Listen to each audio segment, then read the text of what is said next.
જોઈએ આપણે રાશિઓની તુલના. એમાં સૌથી પહેલા જોઈશું ગુણોત્તર અને ટકાવારી. તો ગુણોત્તર કોને કહેવાય? ગુણોત્તર એટલે બે રાશિઓની સરખામણી. તો ગુણોત્તર માટે આપણે એક ઉદાહરણ જોઈએ. એક ટોપલીમાં બે પ્રકારના ફળો છે, 5 નારંગી છે અને 20 સફરજન. તો લખીએ 5 નારંગી અને 20 સફરજન છે. એટલે કુલ ફળ કેટલા થશે? 5 અને 20 25 થશે. આમ ટોપલીમાં કુલ 25 ફળો છે. સરખામણી કરવી હોય તો શું નારંગીની સંખ્યા અને સફરજનની સંખ્યાનો આપણે ગુણોત્તર શોધીએ. તો નારંગી અને સફરજનનો ગુણોત્તર બરાબર. ગુણોત્તર કઈ રીતે શોધાય? આપણે નારંગી અને સફરજનનો ગુણોત્તર શોધવો છે. તો નારંગીની સંખ્યા કેટલી છે? 5. પછી બે ડોટ, એનો મતલબ કે જેમ 5 જેમ અને જેમ વંચાય. સફરજનની સંખ્યા કેટલી છે? 20. તો 5 જેમ 20. તો નારંગી અને સફરજનનો ગુણોત્તર શું થશે? 5 જેમ 20. હવે એને આપણે અપૂર્ણાંકમાં લખવું હોય 5 જેમ 20 ને અપૂર્ણાંકમાં 5 ના છેદમાં 20 લખાય. 5 જેમ 20 છે તો 5 ના છેદમાં 20. છેદ ઉડાડીએ તો શું થશે? 5 ગુણ્યા 4 20 એટલે 1 ના છેદમાં 4. તો અપૂર્ણાંકમાં નારંગી અને સફરજનની સંખ્યાના ગુણોત્તરને શું લખાય? 1 ના છેદમાં 4. એનાથી ઉલટું સફરજન અને નારંગીનો ગુણોત્તર શોધવો હોય સફરજન અને નારંગીનો ગુણોત્તર બરાબર. પહેલા આપણે સફરજન લીધું તો સફરજનની સંખ્યા 20 જેમ નારંગીની સંખ્યા કેટલી છે? 5. હવે એને અપૂર્ણાંકમાં લખવા હોય તો અપૂર્ણાંકમાં 20 ના છેદમાં 5 બરાબર 4 ના છેદમાં 1. એનો મતલબ શું થયો કે સફરજનની સંખ્યા નારંગીની સંખ્યા કરતા 4 ગણી વધારે છે. 4 ના છેદમાં 1 એને શું વંચાય? સફરજનની સંખ્યા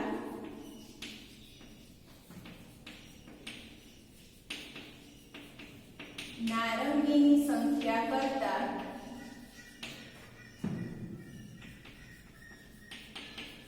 4 વધારે છે.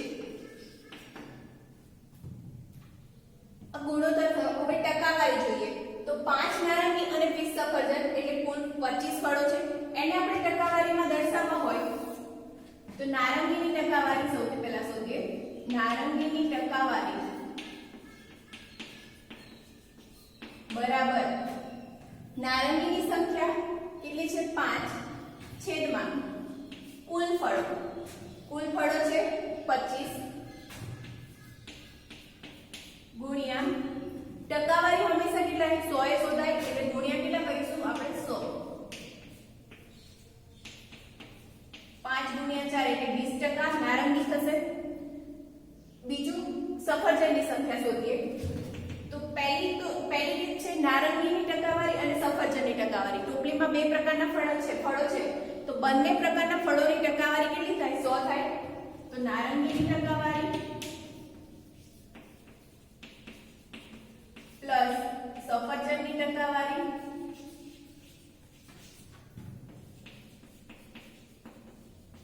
બરાબર 100. નારંગીની ટકાવારી કેટલી છે? 20 છે પ્લસ સફરજનની ટકાવારી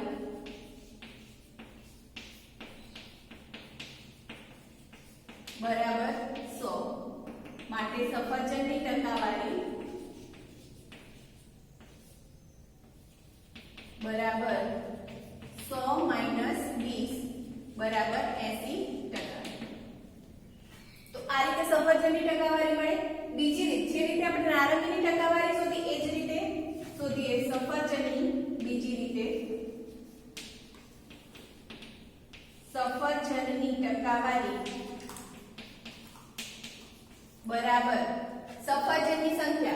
સફરજનની સંખ્યા કેટલી છે 20 છેદમાં કુલ ફળો 25 ગુણ્યા 100 25 ચોક 100 અને 20 ગુણ્યા 4 80% માટે સફરજનની ટકાવારી કેટલી મળી 80 બંને માટે બંને રીતે આન્સર કેવો મળે છે સરખો મળે છે ત્રીજી રીત છે ત્રિરાશિની રીત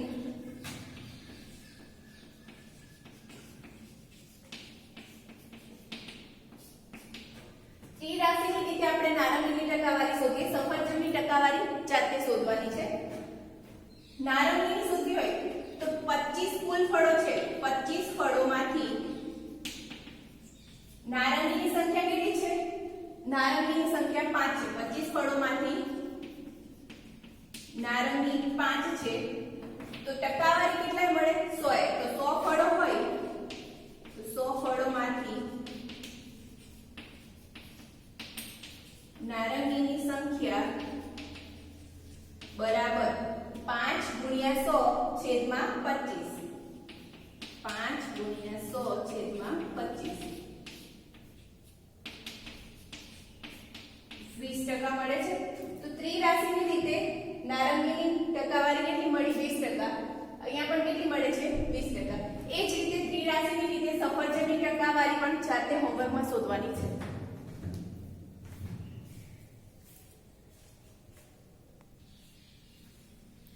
સ્વાધ્યાય 8.1 દાખલા નંબર 1 નીચે આપેલ સંખ્યાઓનો ગુણોત્તર શોધો એમાં પહેલું છે સાયકલની ઝડપ આપેલી છે 15 કિલોમીટર પ્રતિ કલાક અને સ્કૂટરની ઝડપ છે 30 કિલોમીટર પ્રતિ કલાક બંનેનો ગુણોત્તર આપણે શોધવાનો છે સાયકલની ઝડપ અને સ્કૂટરની ઝડપનો ગુણોત્તર તો સાયકલની ઝડપ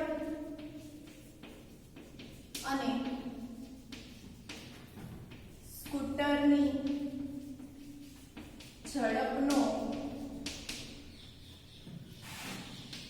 ગુણોત્તર બરાબર સાયકલની ઝડપ કેટલી છે 15 કિલોમીટર પ્રતિ કલાક છેદમાં સ્કૂટરની ઝડપ છે 30 કિલોમીટર પ્રતિ કલાક છેદ ઉડાડીએ 15 દૂર 30 તો 1/2 તો સાયકલની ઝડપ અને સ્કૂટરની ઝડપનો ગુણોત્તર શું થયો 1/2 માટે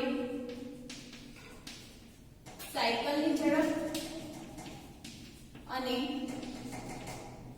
સ્કૂટરની ઝડપનો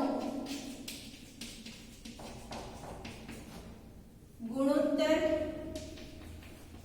બરાબર 1/2 સેકન્ડ છે 50 પૈસા અને 5 રૂપિયા ગુણોત્તર શોધવો હોય તો ગુણોત્તર બરાબર ગુણોત્તર શોધવા માટે હંમેશા જે બે રાશિઓ આપે બંનેના એકમ કેવા હોવા જોઈએ સરખા અહીંયા જોયું આપણે 15 કિલોમીટર પ્રતિ કલાક 30 કિલોમીટર પ્રતિ કલાક બંનેના એકમ કેવા છે સરખા છે અહીંયા શું છે 50 પૈસા અને 5 રૂપિયા એકમ કેવા સરખા નથી તો ગુણોત્તર શોધવો હોય તો સૌથી પહેલા આપણે એકમ ગુણોત્તર સરખા કરવા માટે ગુણોત્તર પૈસા અને રૂપિયાનો શોધવાનો છે તો 50 પૈસા છેદમાં 5 રૂપિયા 50 પૈસા અને 5 રૂપિયા બંને એકમ અલગ અલગ છે ગુણોત્તર શોધવો હોય તો પૈસાને આપણે રૂપિયાને પૈસામાં ફેરવીએ તો 50 પૈસા છેદમાં 5 ગુણ્યા રૂપિયાને પૈસામાં ફેરવવા હોય તો કેટલા ગુણ્યા 100 કરીશું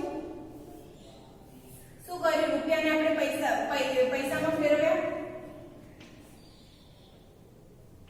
10 5 50 એક એક શૂન્ય કેન્સલ તો આન્સર શું આવશે 1/10 માટે ગુણોત્તર શું થશે ગુણોત્તર બરાબર 1/10 એટલે 1/10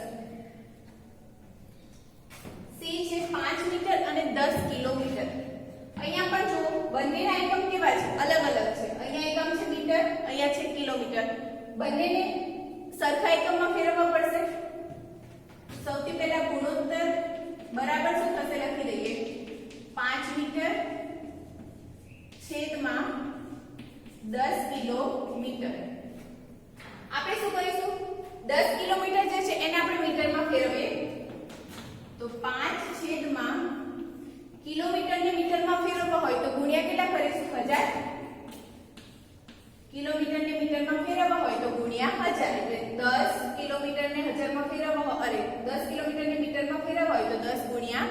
1000 छेद उडाડીએ 5 દુ 10 તો 1 ના છેદમાં 2 ગુણ્યા 1000 2000 માટે ગુણોત્તર શું થશે 1/2000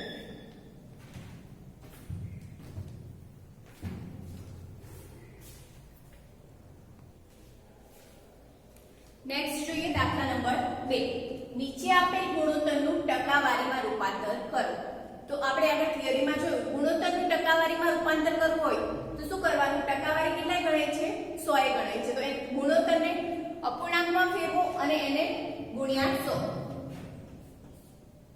તો 3/4 નું ટકાવારીમાં રૂપાંતર કરવું હોય તો 3/4 3/4 છે તો 3/4 ને અપૂર્ણાંક શું લખાય 3/4 ગુણ્યા ટકાવારીમાં રૂપાંતર કરવું હોય તો ગુણ્યા 100 છેદ ઉડાડો 25 ચોક 100 25 ગુણ્યા 3 75 ખાસ યાદ રાખજો ટકાવારીમાં રૂપાંતર કરવાનું છે એટલે જે જવાબ આવશે શેમાં આવશે ટકામાં આવશે બીજું આપેલું છે 2/3 એનું ટકાવારીમાં રૂપાંતર કરવું હોય તો ટકાવારીમાં 2/3 ગુણોત્તર શું લખાય 2/3 એને ટકાવારીમાં ફેરવવા હોય તો ગુણ્યા 100 છેદ ઉડશે નહીં 2 ગુણ્યા 100 200 છેદમાં 3 200 ભાગ્યા 3 કરો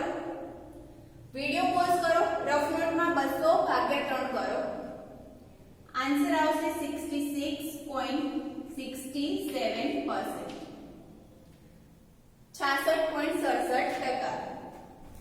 જોઈએ હવે આગળ દાખલા નંબર 3 25 વિદ્યાર્થીઓમાંથી 72% વિદ્યાર્થીઓ ગણિતમાં રસ લે છે તો કેટલા વિદ્યાર્થીઓ ગણિતમાં રસ લેતા નથી શોધવાનું શું છે ગણિતમાં કેટલા વિદ્યાર્થીઓ રસ લેતા નથી અને આપણને કુલ વિદ્યાર્થીઓ કેટલા આપેલા છે 25 એમાંથી 72% વિદ્યાર્થીઓ ગણિતમાં રસ લે છે 72% વિદ્યાર્થીઓ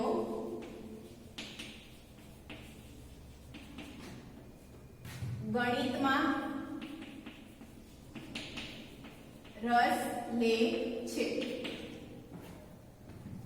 આપણે આગળ જોયું તો ટકાવારી 100 એ ગણતરી થાય 72% વિદ્યાર્થીઓ રસ લે છે તો બાકી કેટલા વિદ્યાર્થીઓ રસ નથી લેતા તો માટે ગણિતમાં રસ ન લેતા વિદ્યાર્થીઓની સંખ્યા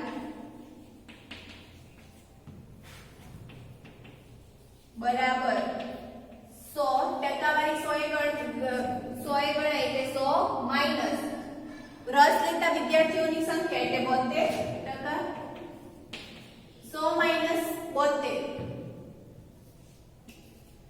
28 થશે પણ 28 સંખ્યા નહીં આવે શું આવશે 28% માટે કેટલા વિદ્યાર્થીઓ ગણિતમાં રસ લેતા નથી 28% વિદ્યાર્થીઓ ગણિતમાં રસ લેતા નથી આપણે શોધવાનું શું છે વિદ્યાર્થીઓની સંખ્યા રસ ન લેતા વિદ્યાર્થીઓની સંખ્યા શોધવાની છે તો ગણિતમાં રસ ન લેતા વિદ્યાર્થીઓની અહીંયા આવશે ટકાવારી છે વિદ્યાર્થીઓની સંખ્યા બરાબર કેટલા ટકા વિદ્યાર્થીઓ લે છે 28% લે છે તો એને આપણે શેમાં ફેરવવાના છે સંખ્યામાં ફેરવવાના છે તો 28 છેદમાં જો ટકાવારીને તમારે સંખ્યામાં ફેરવવા હોય તો છેદમાં 100 ગુણ્યા કુલ વિદ્યાર્થીઓ કેટલા છે 25 25 ચોક 100 અને 7 ચોક 28 માટે ગણિતમાં રસ ન લેતા વિદ્યાર્થીઓની સંખ્યા બરાબર 7 વિદ્યાર્થીઓ